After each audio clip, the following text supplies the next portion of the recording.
आज आपण गणित 2 मधील तिसरं प्रकरण बघणार आहोत. वर्तुळ, जे अतिशय महत्त्वाचं असं आपलं प्रकरण आहे वर्तुळ. आता या संपूर्ण प्रकरणात एकूण आपल्याला कोणते कोणते टॉपिक बघायचे आहेत तर 1, 2, 3 बिंदूतून जाणारी वर्तुळे, स्पर्श वर्तुळे, प्रत्येक टॉपिकवर एक एक सराव संच आहे.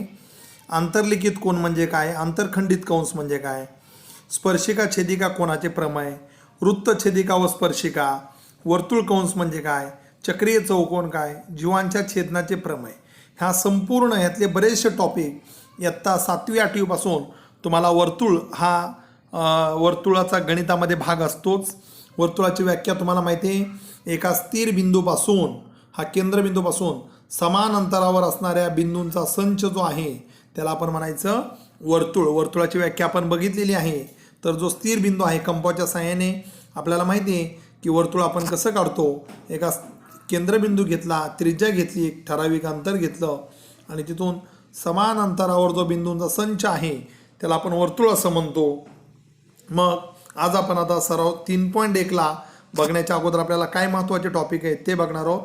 3.1 मध्ये सुरुवातीला वर्तुळाची जी प्राथमिक माहिती आहे, एकरूप वर्तुळे म्हणजे ज्यांची त्रिज्या याची आणि ही त्रिज्या सारखी आहे त्यांना म्हणतात एकरूप वर्तुळे.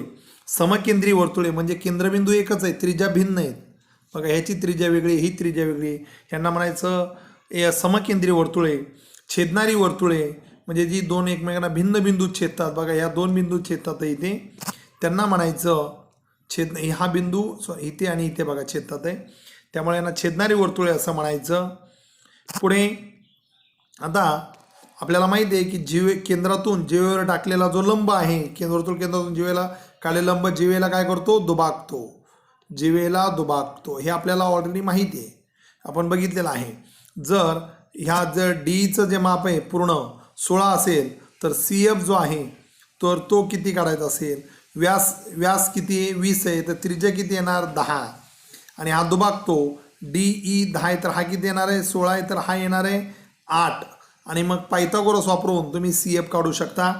या टाईपची गणितं आपण 9वी मध्ये 8वी मध्ये बघितलेली आहेत. तर हे आपल्याला प्राथमिक माहीत पाहिजे.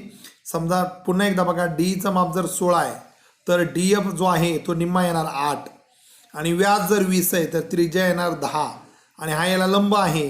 मग पायथागोरस वापरून तुम्ही हे अंतर काढू शकता. या टाईपची गणितं आपण 9वी मध्ये 8वी मध्ये बघितलेली आहेत. आता बघा पुढचं, वृत्तछेदिका आणि स्पर्शिका याच्यातला फरक. बऱ्याच विद्यार्थ्यांना छोट्या छोट्या गोष्टी माहीत नसतात की केंद्र म्हणजे काय, त्रिज्या म्हणजे काय, व्यास म्हणजे काय, छेदिका काय असते, वृत्तछेदिका काय असते. कोणतंही प्रकरण बघताना त्याच्याशी जे रिलेटेड घटक आहेत ते तुम्हाला माहीत पाहिजे, तरच तुम्हाला ते प्रकरण समजतं गणितातील. तर भूमितीमधल्या ज्या छोट्या छोट्या गोष्टी आहेत, आता वर्तुळाच्या संदर्भात हा जो A आहे केंद्रबिंदू आहे, ही जी रेषा L आहे इथे बघा दिलेली आहे, ही वर्तुळाच्या बाहेर आहे, बरोबर. एकही सामायिक बिंदू नाही याच्यामध्ये. या आकृतीमध्ये ही रेषा आणि वर्तुळाच्यामध्ये 2 बिंदू सामायिक आहेत. या मधल्या आकृतीमध्ये ही रेषा M आणि एकच बिंदू सामायिक आहे P. मग ह्याच्यामध्ये ही जी आहे ह्याला म्हणतात छेदिका L.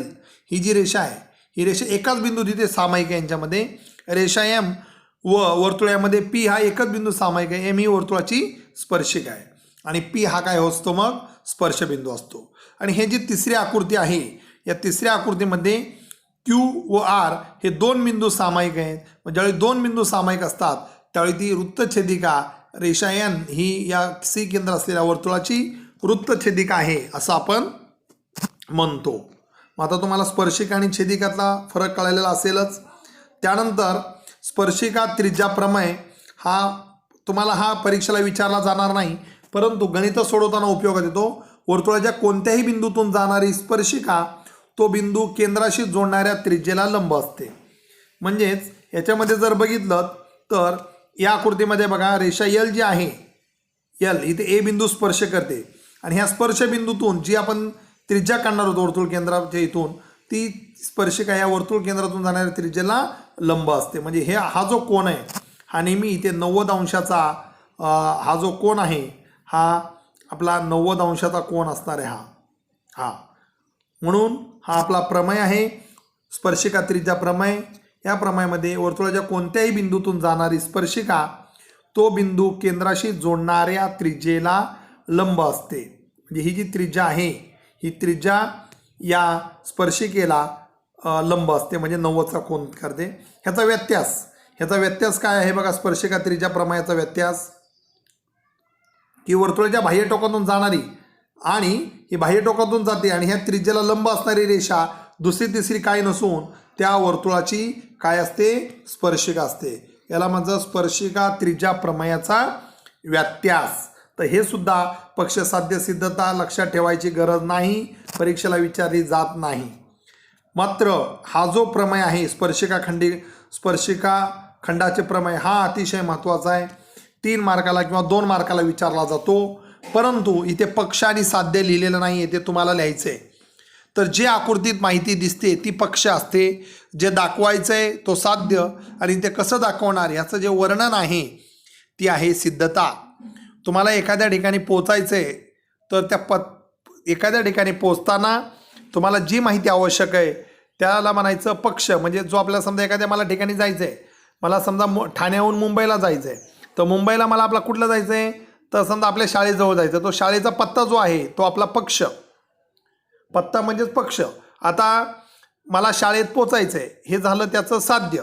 मग मी त्या शाळेमध्ये कसं पोचणार, रस्त्याने पोचणार, ट्रेनने जाणार, कोणती साधनं वापरणार, तर हे जे वर्णन आहे ती आहे आपली सिद्धता. मग आता बघा याच्यामध्ये पक्ष काय आहे. पहिला प्रमेय, वर्तुळाच्या बाह्य भागातील बिंदूपासून त्या वर्तुळाला काढलेले स्पर्शिका खंड एकरूप असतात. कोणत्याही वर्तुळाच्या बाह्य बिंदूतून हे जे 2 स्पर्शिका काढलेल्या आहे आणि हे स्पर्श बिंदू आणि ह्या बिंदू ह्याच्यातला जो आहे तो स्पर्शिका खंड ह्याची मापं समान असतात. समजा हा 5 सेमी असेल तर हा पण 5 सेमी असेल. म्हणून हा प्रमेय वर्तुळाच्या बाह्य भागातील बिंदूतून त्या वर्तुळाला काढलेले स्पर्शिका खंड एकरूप असतात. आता पक्ष काय येणार बघा. इथे तुम्हाला तोंडी मी सांगतोय.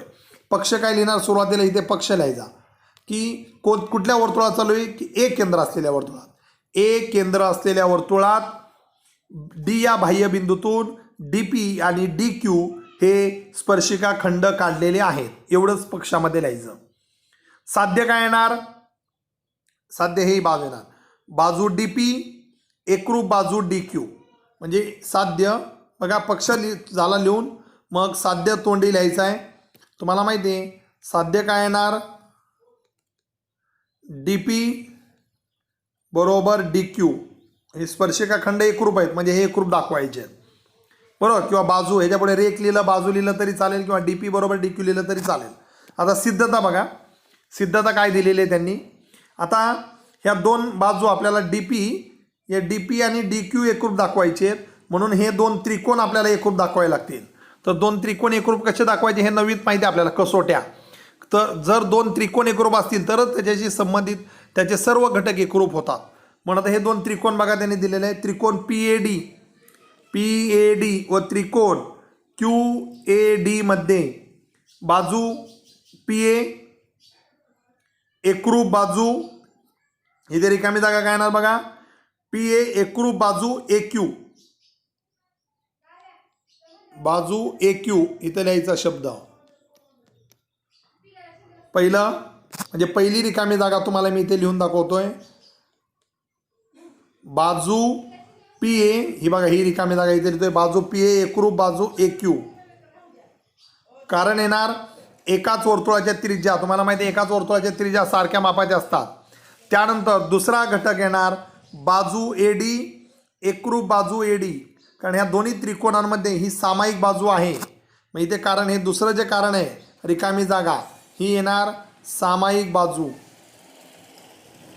दोघांमध्ये ही बाजू कशी आहे, सामायिक आहे. सामायिक बाजू हे कारण इथं दुसरं. त्यानंतर आणि तुम्हाला माहिती आहे की हा कोण प्रत्येक 90 आहे. हा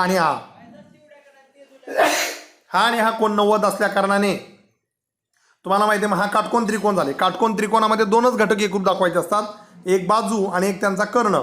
90च्या समोरचा कर्ण, दोघांचा कर्ण एकच आहे एडी. म्हणून हे 2 त्रिकोण पी ए डी व त्रिकोण क्यू ए डी एकरूप आले. ह्याला कारण लिहायचं कर्णभुजा कसोटी. कोणती कसोटी आहे, कर्णभुजा कसोटीनुसार. कर्णभुजा कसोटीनुसार असं कारण लिहायचं. ह्याच्यामध्ये तिसऱ्या रिकाम्या जागात या बघा. आणि म्हणजेच बाजू डी पी जर दोन त्रिकोण एकरूप झाले तर बाजू डी पी आणि डी क्यू सुद्धा एकरूप होणार.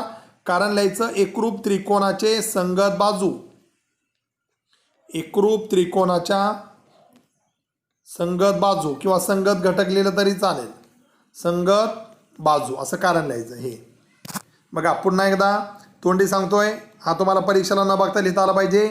पक्ष लिहायचा, एक केंद्र असलेल्या वर्तुळात डी पी आणि डी क्यू हे वर्तुळाच्या डी या बाह्यबिंदूतून काढलेले स्पर्शिका खंड आहेत. साध्य डी पी बरोबर डी क्यू किंवा बाजू डी पी बरोबर बाजू डी क्यू किंवा रेख डी पी बरोबर रेख डी क्यू लिहिलं तरी चालेल. सिद्धता त्रिकोण पी ए डी व त्रिकोण पी ए डी व त्रिकोण क्यू ए डी मध्ये बाजू पी ए एकरूप बाजू ए क्यू, ह्याच्या पुढे बाजू हा शब्द लिहायचा कारण एकाच वर्तुळाच्या त्रिज्या. त्यानंतर ए डी एकरूप ए डी कारण लिहायचं सामायिक बाजू, दोघांमध्ये सामायिक आहे. आणि तिसऱ्यामध्ये मग ए पी डी आणि ए क्यू डी एकरूप आहेत कारण स्पर्शिकेचे प्रमेय. तुम्हाला माहिती आहे की स्पर्शिका ही त्रिज्येला काय असते, लंब असते. त्यानंतर हे दोन त्रिकोण पी ए डी एकरूप क्यू ए डी कारण येणार कर्णभुजा कसोटी, कर्णभुजा कसोटी. आणि बाजू डी पी एकरूप बाजू डी क्यू एकरूप त्रिकोणाचे संगत बाजू असं कारण लिहायचं पूर्ण. आणि अशा पद्धतीने हा प्रमेय तुम्हाला परीक्षेला आला तर सोडवता आला पाहिजे. आता या प्रमेयावरती आधारित आणि जे टॉपिक आहे त्याच्यावरती आधारित आपला 3.1 आहे. तर 3.1 मध्ये मी तुम्हाला पहिल्यांदा तोंडी सांगतोय आणि त्याच्यानंतर वहीमध्ये पण सोडून दाखवणार आहे. बघा तोंडी उत्तरं माहीत पडतात. कोण सी ए बीचं माप, ह्या सी ए बी म्हणजे हा जोडा महात माहिती आहे त्रिज्या झाली आणि ही स्पर्शिका मग 90 येणार. बिंदू सी हा रेषा ए बी पासून किती अंतरावरती, मग सी हा ए बी हे अंतर काढायचं आहे. तर कसं काढणार बघा अंतर, की याच्यामध्ये तुम्हाला वर्तुळाची त्रिज्या हा जॉईन केला तर त्रिज्या किती दिलेली आहे, 6 दिलेली आहे. त्यानंतर बघा वर्तुळाची त्रिज्या 6 सेमी आहे तर मग 6 सेमी त्रिज्या, हे नाही त्रिज्या 6 सेमी आहे म्हणजे हे जे अंतर आहे बिंदू सी हा रेषा ए बी पासून किती अंतरावरती आहे, 6 अंतरावरती. त्यानंतर तिसऱ्या प्रश्न जर डी ए बीचं माप 6 आहे आणि त्रिज्या पण 6 आहे तर बी सीचं माप किती, मग इथे पायथागोरस वापरून बी सीचं माप काढायचं. मी तोंडी सांगतोय, आपण प्रत्यक्ष नंतर सोडवणार आहोत. बघा मी पहिल्यांदा तोंडी सांगतोय नंतर आपण प्रत्यक्ष सोडवायचं आहे. त्याच्यानंतर कोण ए बी सीचं माप किती, चौथं बघा ए बी सी जर हा तुम्ही जोडलात तर हा 6 आहे हा पण 6 आहे मग ए बी सी हा 45 अंश येणार कारण ह्या दोन्ही बाजू सारख्या आहेत आणि हा 90 आहे. मग त्यामुळे दुसऱ्यामध्ये बघा दुसऱ्यामध्ये पण असंच आहे. काय विचारलंय बघा दुसऱ्यामध्ये, ओ केंद्र असलेल्या वर्तुळात बाह्य भागात आर बिंदू आहे तर आर एम आणि आर एन स्पर्शिका खंड आहे. जर ओ आरचं माप हा ओ आर किती आहे 10 आणि वर्तुळाची त्रिज्या 5 आहे तर प्रत्येक स्पर्शिका खंड म्हणजे हा 5 आहे मग इथे हा 90 आहे. इथे पायथागोरस वापरून एम एनचं माप काढायचं, एम आरचं, मग ही स्पर्शिका खंड आले. मग हा जर जेवढा माप असेल तेवढाच याचं सुद्धा तेवढंच माप असेल. त्याच्यानंतर एम आर ओ ह्याचं माप किती, आता तुम्हाला माहिती आहे की ही बाजू 5 आहे, ही कर्ण 10 आहे आणि ही बाजू 5 आहे. मग कर्णाच्या बाजू समोरची निम्मी आहे म्हणजे कधी असते हे 30 60 90चा प्रमेय माहिती आहे म्हणजे हा कोण कितीचा असला पाहिजे 30. एम आर ओ 30 येणार. मग एम आर एन हा 30 आहे तर हा पण 30 म्हणजे ह्याचं माप येणार 60. हे तोंडी उत्तर तुम्हाला मी सांगतोय, प्रत्यक्ष आपण सोडवणार आहोत. तिसरं आर एम आणि आर एन हे केंद्र असलेल्या स्पर्शिका खंड आहेत तर ओ आर हा ह्या दोघांचा कोन दुभाजक हे सिद्ध करायचं. मग हे दाखवण्यासाठी हे दोन त्रिकोण पहिल्यांदा एकरूप दाखवा. सेम आपण जो मी प्रमेय घेतलाय त्याप्रमाणे हे दोन त्रिकोण एकरूप झाले की हा कोण आणि हा कोण एकरूप येणार, हा कोण आणि हा कोण एकरूप येणार. एकरूप त्रिकोणाचे संगत कोण म्हणजे जो रेख ओ आर आहे तो हा कोण आणि हा कोण ह्या दोघांचा कोन दुभाजक येणार. त्यानंतर चौथ्या गणितामध्ये त्रिज्या 4.5 सेमी असलेल्या वर्तुळाच्या दोन स्पर्शिका परस्परांना समांतर आहेत. म्हणजे समजा अशी आकृती असेल, ही याला समांतर आहे इथे समांतर आहे बरोबर, तर ते अंतर किती, मग त्रिज्या किती 4.5, हे लंब आहे म्हणजे हे अंतर झालं, इथून हा लंब आहे मग हे 4.5 येणार, हे 4.5 येणार, यांचा कॉमन बिंदू एकच आहे आणि या दोन रेषा समांतर आहेत. मग त्यामुळे हा हे जे अंतर आहे ते किती असणार आहे 9 सेमी. मग हे पण आपल्याला सोडून दाखवता येईल आकृती काढून. तर अशा पद्धतीने खूप सोपं आहे. आता आपण प्रत्यक्ष नंतर वहीमध्ये सोडवणारच आहोत. तर हा जो सराव संच 3.1 आहे तो फक्त 3 टॉपिक लक्षात ठेवायच्या, 3 गोष्टी. स्पर्शिका त्रिज्या प्रमेय काय आहे, वर्तुळाच्या कोणत्याही बिंदूतून जाणारी स्पर्शिका तो बिंदू केंद्राशी जोडणाऱ्या त्रिज्याला लंब असते. म्हणजे स्पर्शिका ही त्रिज्याला लंब असते त्या स्पर्शबिंदूतून जाणाऱ्या. त्यानंतर त्याचा व्यत्यास, वर्तुळाच्या त्रिज्येच्या बाह्य टोकातून जाणारी व त्रिज्याला लंब असणारी रेषा त्या वर्तुळाची स्पर्शिका असते.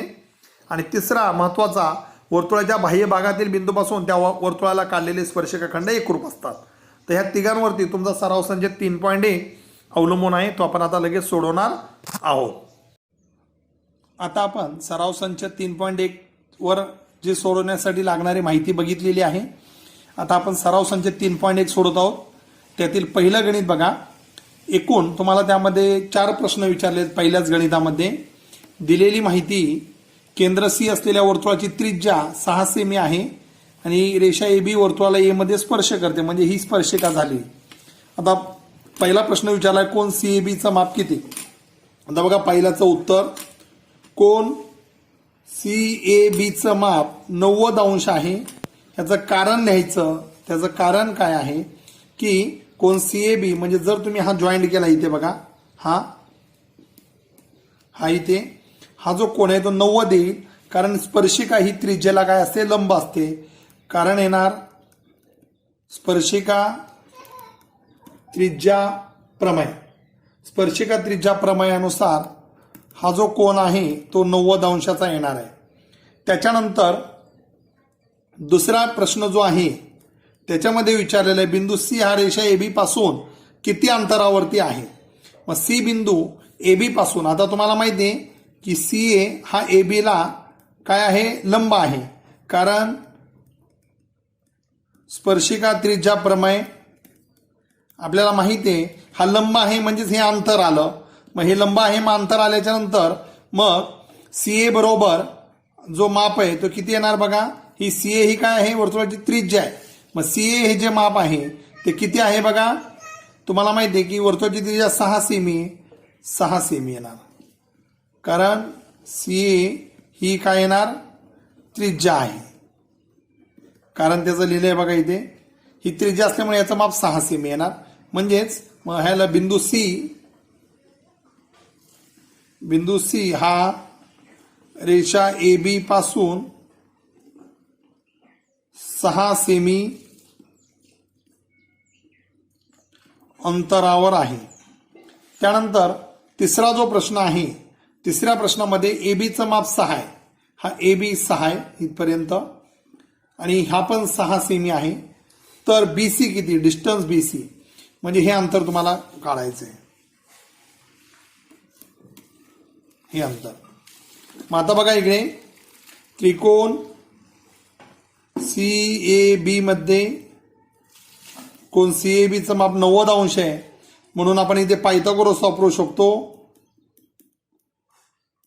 पायथागोरसच्या प्रमेयानुसार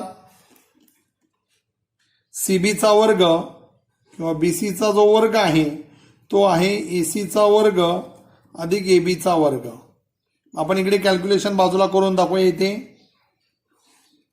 बीसीचा जो वर्ग आहे 6चा वर्ग अधिक 6चा वर्ग म्हणजे 36 अधिक 36, बीसी बरोबर 72. मग बीसीचा माप आलं, दोन्ही बाजूचं वर्गमूळ घेतलं, वर्गमुळात 72. मग वर्गमुळात 72 असंच नाही ठेवायचं आपण, हे जे आपण फोड करू शकतो. तुम्हाला माहिती आहे करणी प्रकरण आपण 9वीला बघितलेलं आहे. 72ची फोड 36 गुणिले 2, मग 36चं वर्गमूळ बाहेर येतं 6 वर्गमुळात 2 सेमी. म्हणजे हे जे अंतर आहे जो आपल्याला प्रश्न विचारला आहे, बी आणि सी बिंदू मधलं अंतर हे आलं 6 वर्गमुळात 2.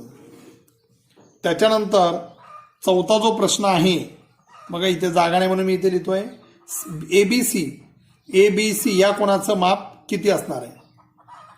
आता हा 90 आहे, हा ही बाजू 6, ही बाजू 6, म्हणजे ही दोन बाजू सारख्या आहेत आणि ह्याचं माप वर्गमुळात ह्या दोन्ही बाजूंच्या वर्गमुळात 2 पट आहे करणं, बरोबर. म्हणजे हा कोणता प्रमेय लागू पडेल इथे, आपण ह्याच्या अगोदरच्या प्रकरणामध्ये बघितलेला आहे. हा 90 ह्या दोन बाजू सारख्या आहेत, म्हणजे हे दोन कोण सारखे आले, म्हणजे हा प्रत्येक कोण 45-45चा असणार आहे. 30-60-90 किंवा 45-45-90च्या प्रमेयानुसार आपल्याला माहिती आहे एसी बरोबर ए बी बरोबर किती आहे 6 आणि बी सी बरोबर किती आलं 6 वर्गमुळात 2, म्हणून 45 45 90 च्या व्यत्यासानुसार कोण ABC जो माप आहे ते 45 अंश असणार आहे. तर अशा पद्धतीने तुम्हाला हे गणित सोडवता आलं पाहिजे. अतिशय सोपे 4 प्रश्न एकत्रच विचारलेले आहेत, त्यामुळे 3-4 मार्काला येऊ शकतं. जर एकच 2 प्रश्न विचारला तर फक्त 2 मार्काला येईल. त्यानंतर दुसऱ्या गणितामध्ये बघा, OR 10 सेमी हा माप इथे भरू शकतो आपण. वर्तुळाची त्रिज्या 5, तर प्रत्येक स्पर्शिका खंडाचं माप काढा. आता वर्तुळाची त्रिज्या म्हणजे हे माप, वर्तुळाची त्रिज्या 5 सेमी आहे, OR 10 सेमी आहे. तर स्पर्शिका खंड म्हणजे हे माप काढायचं, हे माप काढायचं. मग पहिल्यांदा MRचं माप काढू. हा इथे 90 येणार. मग आपण इथून गणित सोडवायला सुरुवात करू. त्रिकोण OMR मध्ये पहिल्या प्रश्नाचं उत्तर लिहितोय. कोण OMR बरोबर 90. कारण लिहायचं स्पर्शिका त्रिज्या प्रमेय. बघा भूमितीमध्ये प्रत्येक स्टेपला कारण आलं पाहिजे की कोण OMR हा 90 काय, तर स्पर्शिका त्रिज्या प्रमेय. म्हणून आता इथे पायथागोरस वापरू शकतो आपण. पायथागोरसच्या प्रमेयानुसार तुम्हाला माहिती आहे की कोणत्याही काटकोन त्रिकोणात 2 बाजू माहित असेल तर तिसरी बाजू आपण काढू शकतो. OR चा वर्ग बरोबर OM वर्ग अधिक MR चा वर्ग. OR म्हणजे 10चा वर्ग, OM म्हणजे 5चा वर्ग आणि MR चं माप काढायचं आहे. 10चा वर्ग 100, 5चा वर्ग 25, इकडे आल्यावर वजा MR वर्ग. सरळ करून लिहूया आपण. MR वर्ग बरोबर 75, म्हणजे दोन्ही बाजूचा वर्गमूळ घेतलं MR बरोबर 75. ह्याची फोड करायची. 25 गुणिले 3 5 वर्गमुळात 3 सेमी. तर अशा पद्धतीने हे माप आलेलं आहे. आता दुसरा प्रश्न, पहिला प्रश्न झाला प्रत्येक स्पर्शिका खंडाची लांबी समान. मग तुम्हाला माहिती आहे जर MRचं माप आणि RNचं माप, MRचं आणि NRचं जे माप आहे ते सारखंच असेल 5 वर्गमुळात 3 सेमी. कारण तुम्हाला माहिती आहे की आपण याच्या अगोदर प्रमेय बघितलेला आहे स्पर्शिका खंडाचे प्रमेय. कारण लिहायचं, फक्त पूर्ण स्टेटमेंट लिहायची गरज नाही. स्पर्शिका खंडाचे प्रमेय हा पहिला आपला प्रश्न झाला. दुसरा जो प्रश्न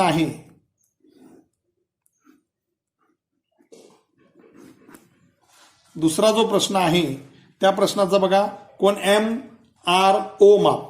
मग तुम्हाला माहिती आहे की ह्या त्रिकोणामध्ये त्रिकोण MRO मध्ये हा 90 आहे बरोबर. कोण OMR बरोबर 90 आहे. आता बघा OMचं माप किती आहे 5 आणि जो कर्ण आहे OR किती आहे 10, म्हणजेच हा कर्णाच्या निम्मा आहे. मग इथे कोणाचा व्यत्यास लागू पडेल 30 60 90. 30 60 90 च्या व्यत्यासानुसार पूर्ण एक्सप्लेनेशन द्यायची गरज नाही, डायरेक्ट 30 60 90. तुम्हाला माहिती आहे 30 60 90 चा प्रमेय काय सांगतो की जर 30 अंशासमोरची बाजू ही कर्णाच्या निम्मी, मग त्याच्या उलट जर कर्णाच्या समोरची एखादी बाजू कर्णाच्या निम्मी असेल तर त्याच्या समोरचा जो कोण आहे तो 30 अंशाचा असणार आहे. म्हणून डायरेक्ट लिहायचं कोण MRO बरोबर 30. मग सेम जर तुम्ही हे जरी जॉईन केलं, हे पण सेम तसंच आहे. हा सुद्धा 5 आहे आणि हा पण 10. मग त्याचप्रमाणे आता बघा MRNचं माप किती, MRO 30 आलं. ओके. आता तिसरा प्रश्न बघा कोण MRNचं माप. आता कोण MRNचं माप कसं करणार, तर कोण MROचं माप आणि कोण ORN हा जो आहे ह्याचं माप 30 आहे बघा. तर हा सुद्धा 30 येणार, 30 येईल. आणि जो मग कोण MRN काढायचा आहे आपल्याला, त्या दोघांची बेरीज म्हणजे 30 अधिक 30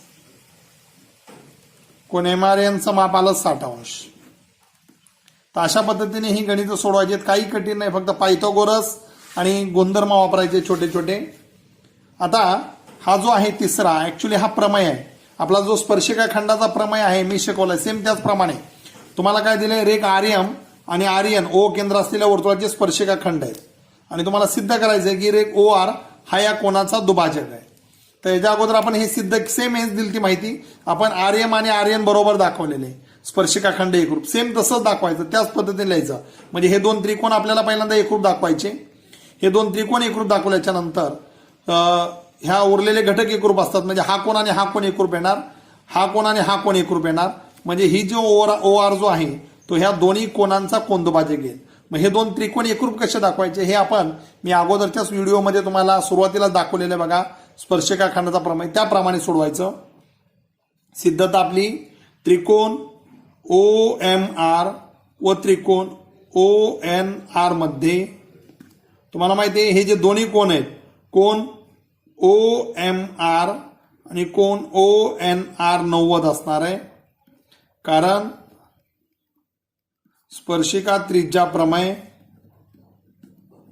आता तुम्हाला माहिती आहे हा प्रत्येक कोण 90 आहे. म्हणजे आता बघा मग कर्णभुजा कसोटी वापरायची. कर्णभुजा कसोटीमध्ये कर्ण एकरूप दाखवायचे. पहिला घटक येणार कर्ण ओ आर एकरूप कर्ण ओ आर. कारण येणार दोघांमध्ये ही सामायिक बाजू आहे. आणि दुसरं रेख किंवा एक बाजू दाखवा कोणती पण रेख ओ एम एकरूप रेख ओ एन. कारण एकाच वर्तुळाच्या त्रिज्या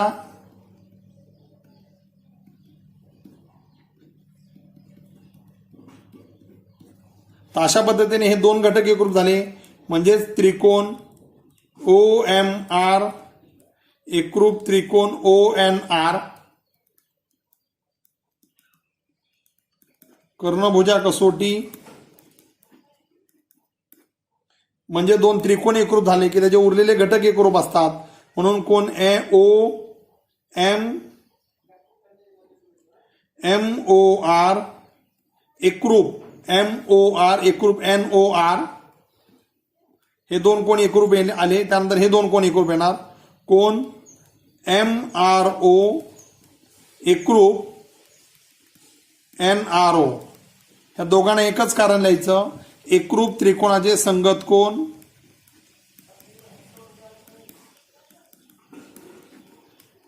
एकरूप त्रिकोणाचे संगत कोण. म्हणजेच हे झालं की याचा अर्थ काय सिद्ध झाला. म्हणजेच रेख ओ आर हा कोण एम आर एन आणि कोण एम ओ एन या दोन्ही कोणांचा दुभाजक आहे. हे सिद्ध होते. अशा पद्धतीने आपल्याला हे तिसरं गणित तुम्हाला सोडवायचं आहे. पुन्हा बघून घ्या सर्वांनी. फक्त दोन त्रिकोण एकरूप दाखवले आणि हा कोण एकरूप झालाय. एकरूप त्रिकोणाचे संगत कोण म्हणजेच हा जी रेख ओ आर आहे या दोन्ही कोणांची दुभाजक झालेली. त्यानंतर चौथं गणित हे दोन पद्धतीने खूप मोठी पद्धत आहे. एक छोट्या पद्धतीने सोडवायचं. किती मार्काला प्रश्न येतो त्याच्यावरती अवलंबून आहे. त्रिज्या 4.5 सेमी असलेल्या वर्तुळाच्या दोन स्पर्शिका परस्परांना समांतर आहेत तर त्यामधलं अंतर किती. आता आकृती मी दिलेली नाही आकृती आपण काढली. समजा वर्तुळ आहे त्याला दोन स्पर्शिका काढल्या त्या एकमेकांना समांतर आहेत तर त्या दोघांमधलं अंतर किती याची त्रिज्या किती 4.5. आता बघा हा ही स्पर्शबिंदू आणि हा केंद्रबिंदू ह्यांना जोडणारा रेषाखंड काढला. ह्यांना जोडणारा रेषाखंड काढला. आता बघा इकडे जर इथे आपण एक दुसरा बिंदू घेतला कोणता पण समजा इथे मी ए बिंदू घेतला आणि इथे बी बिंदू घेतला. मग इथून लिहिणार आहोत आपण.